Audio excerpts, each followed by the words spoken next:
Shalom everyone, I'm going to continue a fantastic series of the Daf Yomi inside a beautiful sukkah here in the city of Elad. Nothing like sharing over some words of the daily page of the Talmud. Now we're on page 25 now. Actually yesterday I said the video on page 24 about 25, so we can do yesterday's stuff, which was naturally page 24. So what's going on, friends, in today's page of the Gemara? We know that there's a service of a Kohen in the Bet HaMikdash is valid only if it is performed while he is standing directly on the floor of the sanctuary. That's what we obviously know. We've learned this before on various occasions. But what if he has 1 foot on the floor and 1 foot on either a vessel or a stone? Is that going to be valid or not, this service inside the Bet HaMikdash, friends, over here? What do you say? Now, a comparable situation, you could say, is described in, let's say, last week's section of Zevachim on page number 19b. What happened over there, friends? A Kohen must simultaneously have his hands and feet washed from the sacred basin before performing the service of the day inside the Bet HaMikdash.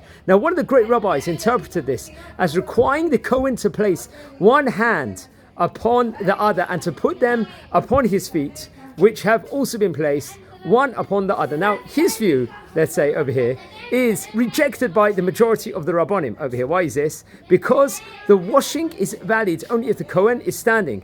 And since, you could say, the position he legislates makes it impossible for the Kohen to stand without support from a colleague, this is not considered standing over here. Now, Tosfot is going to weigh in and says that there already extends this rule to other situations, such as reading the Torah for the congregation, which must be done in standing fashion, and would therefore prohibit the reader from leaning on something in such a fashion that if it, let's say, were removed, he would remain standing. Now, a little, let's just say, going in, a little laning would be permitted according to this reason over here. But Tosfot also cites a Talmud Yerushalmi, which prohibits leaning as lack of respect for the Torah.